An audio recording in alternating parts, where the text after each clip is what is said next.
మెలని స్వరం అనే ఆత్మీయ కార్యక్రమానికి ప్రేమతో మిమ్మల్ని ఆహ్వానిస్తూ ఉన్నాను.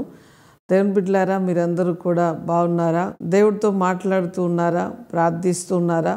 ప్రార్థిస్తూ ఉండగా నూతనమైన కృప, నూతనమైన శక్తి ప్రభు మనకు అనుగ్రహిస్తాడు. నీ ఆలోచనలు, నీ యొక్క జీవిత విధానము, నీ యొక్క కుటుంబ జీవితము అన్నీ కూడా మారిపోతూ ఉంటాయి. ఎందుకంటే ఒక స్నేహితునితో మనము సావాసము చేసినప్పుడు ఆ స్నేహితునిలో ఉన్న లక్షణాలన్నీ కూడా మనకు వస్తాయి. ఆయన మాట్లాడినట్లుగా మాట్లాడతాం, ఆమె మాట్లాడినట్లుగా మాట్లాడతాం. ఆమెకున్న అలవాట్లు, ఆయనకున్న అలవాట్లు కొన్ని మన నిజ జీవితంలో ఒక వ్యక్తితో కలిసి సావాసము చేసినప్పుడు వారి క్రియలు, వారి యొక్క హావభావాలు మనలో కూడా కనిపిస్తూ ఉంటాయి. అందుకని సృష్టికర్తతో నువ్వు సావాసము చేస్తే, ఆయనతో మాట్లాడడం నువ్వు ప్రారంభిస్తే, ఆయనతో సావాసము చేస్తూ ఉండగా కొన్ని దినములైన తర్వాత ఆ స్వభావము, ఆ యొక్క సృష్టికర్తలో ఉన్న ఆ దీర్ఘశాంతము, ఆ యొక్క సాత్వికము, ఆ యొక్క మృదుత్వము, ఆ యొక్క ప్రేమతత్వము అనేది మనలో కనిపిస్తుంది. అందుకని దేవునితో సావాసం చేయాలి, దేవునితో మాట్లాడాలి. దేవుడి దగ్గర మనకు అవసరమైనవన్నిటిని కూడా అడుగుతూ ఆయనతో సావాసం చేసినట్లయితే నీ జీవితము అద్భుతముగా మార్చగలిగిన శక్తివంతుడు మన దేవుడు. మనం ఆరాధిస్తున్నవాడు చాలా గొప్పవాడు, మంచివాడు, ప్రేమ కలిగిన దేవుడు. కనుక ఆయనతో మాట్లాడడం మనము ఇష్టముగా పెట్టుకోవాలి. నిద్దట్లో లేపి నీకు ఏది ఇష్టము అంటే యేసు ప్రభుతో మాట్లాడడం నాకు ఇష్టము అని చెప్పగలిగినంత ఇష్టముగా నువ్వు మారిపోవాలని ఈరోజు ప్రభు మనకు తెలియజేస్తున్నాడు. నేను కూడా మీకు అదే తెలియజేస్తున్నాను. ఈరోజు ప్రభు మనతో మాట్లాడనైన వాగ్దానము కీర్తనల గ్రంథం 84వ అధ్యాయము 7వ వచనాన్ని చదువుకుందాం. వారు నానాటికి బలాభివృద్ధి నొందుచు ప్రయాణము చేయుదురు, వారిలో ప్రతివాడు సియోనులో దేవుని సన్నిధిని కనబడును. నానాటికి బలాభివృద్ధి పొందుతారట కదా. నిన్న ఉన్న బలం ఇవాళ ఉండట్లేదు, పోయిన సంవత్సరం ఉన్న బలం ఈ సంవత్సరం ఉండట్లేదు. చాలా బలహీనమైపోయాను, నా ఒంట్లో శక్తి లేదు అని చెప్తున్నాం. కానీ దేవునితో నడిచేవారట నానాటికి బలాభివృద్ధి పొందుచు వారు ప్రయాణము చేస్తారట.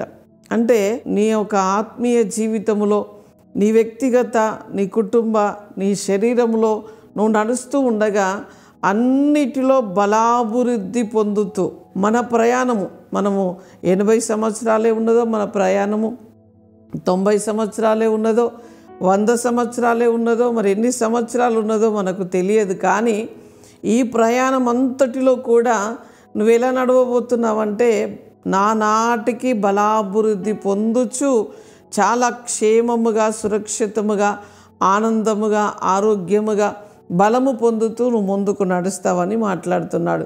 యెహోషువ కూడా అంటున్నాడు ఏమనంటే, నన్ను దేవుడు పిలిచిన నాడు ఏ బలం ఉన్నదో అదే బలముతో 80 సంవత్సరాలప్పుడు కూడా అదే బలముతో నేను ఉన్నాను అని చెప్పగలుగుతున్నాడు. ప్రేమైన సహోదరి సహోదరుడా, నీకు నాకు బలము కావాలన్నా, నా జీవితంలో, నా యాత్రలో మనము సుఖముగా, సౌఖ్యముగా నడవాలి అంటే మనము దేవునితో నడిచేవారిగా ఉండాలి.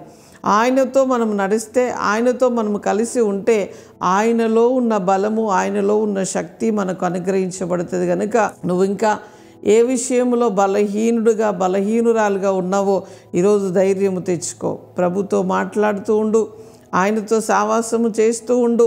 నీ జీవితంలో ఒక మహిమ కలిగిన ఉన్నతమైన స్థాయికి ప్రభు నిన్ను హెచ్చించగలడు. ఆయనతో సావాసము చాలా బాగుంటుందండి. ఆయనతో సావాసం మన జీవితంలో ఒక ఉన్నతమైన మెట్టుకు మనం ఎక్కించగలుగుతుందండి. ఎవరు చేయి విడిచినా మన దేవుడు చేయి విడిచేవాడు కాదు. ఎవరు మర్చిపోయినా మన దేవుడు మర్చిపోయేవాడు కాదు. మనము కొన్నిసార్లు సొమ్మసిల్లి అలసిపోతాము, కానీ నిన్ను నడిపించే క్రమంలో, నిన్ను దీవించే క్రమంలో దేవుడు ఎప్పుడు అలసిపోయేవాడు కాదు, కృంగిపోయేవాడు కాదు, నిర్లక్ష్యపరిచేవాడు కాదు. కనుక నిత్యము ఆయనతో నడుద్దాం. ఆయన ఇచ్చిన వాగ్దానములన్నీ కూడా స్వతంత్రించుకుందాం. మరలా ఈ వాక్యాన్ని చదువుతూ ఉండండి, వాగ్దానమును రిసీవ్ చేసుకోండి, వాగ్దానమును వింటూ ఉండండి, ఇతరులకు షేర్ చేస్తూ ఉండండి, వాక్యాన్ని పంచుకుంటూ ఉండండి.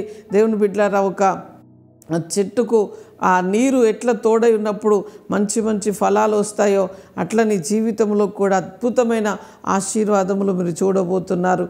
ప్రార్థన చేసుకుందాం. పరిశుద్ధుడా, జీవము కలిగిన మా తండ్రి, నీకు స్తోత్రాలు. ఈరోజు మీరు ఇచ్చిన వాగ్దానమును బట్టి నిన్ను స్తుతిస్తున్నాం ప్రభువా. ఎవరెవరు ఈ వాగ్దానమును రిసీవ్ చేసుకున్నారో, ఎంతమంది అయితే వారి జీవితంలో అన్వయింపు చేసుకుంటున్నారో, ఇదిగో ప్రభా ఈ వాక్య ప్రకారం, వాగ్దాన ప్రకారం నీ బిడ్డలందరూ కూడా ప్రభా అయ్యా నానాటికి బలాభివృద్ధి పొందుతూ వారు ప్రయాణము చేయనట్లుగా నీ బలము వారికి అనుగ్రహించబడాలి.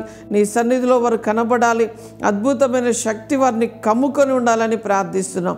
నిత్యము నీతో మాట్లాడే ప్రజలుగా, నిత్యము నిన్ను అయ్యా హత్తుకొని ఉండే ప్రజలుగా ఉండుటకు కృప చూపించండి అయ్యా. వారి చేతి పనులు, ఉద్యోగాలు, వ్యాపారాలు అయ్యా, నీ బిడ్డల అయ్యా స్టడీ, వారి యొక్క ఉద్యోగాలు అయ్యా అన్నీ దీవించబడినట్లుగా అయ్యా, వారి నోటి నిండా నవ్వు ఉండనట్లుగా అద్భుతమైన కార్యములు జరిగించండి. రక్షణ లేని వారికి రక్షణ, పాప క్షమాపణ అనుగ్రహించండి ప్రభువా. అయ్యా అనారోగ్యముతో ఉన్న నీ బిడ్డలకు అయ్యా స్వస్థతను అనుగ్రహించండి అయ్యా. అయ్యా ఆనాడు జన సమూహమును చూసి నువ్వు కనికెరపడి నీ పాద సన్నిధికి వచ్చిన అందరినీ స్వస్థపరిచినట్లుగా అదే కనికెరము రోగుల మీదకి రానివ్వండి, స్వస్థపరచమని ప్రార్థిస్తున్నాం ప్రభువా. ఇదిగో ఈరోజు పెళ్లి రోజు అయ్యా, పుట్టినరోజు జరుపుకుంటున్న నీ ప్రియ బిడ్డలకు శుభము, దీవెన పలుకుతున్నాం. మేలుతో నింపబడుదురుగాక. అద్భుతాలు, గొప్ప కార్యములు వారి జీవితంలో జరిగించండి. ఈ సంవత్సరం అంతా ఆరోగ్యము, క్షేమము, సమాధానము అయా నిత్య సంతోషము వారికి ఉండునుగా. కానీ మహిమ, ఘనత మీకు చెల్లిస్తూ యేసు నామములో అడుగుచున్నాము తండ్రి. ఆమేన్, ఆమేన్. Praise the lord. God bless you.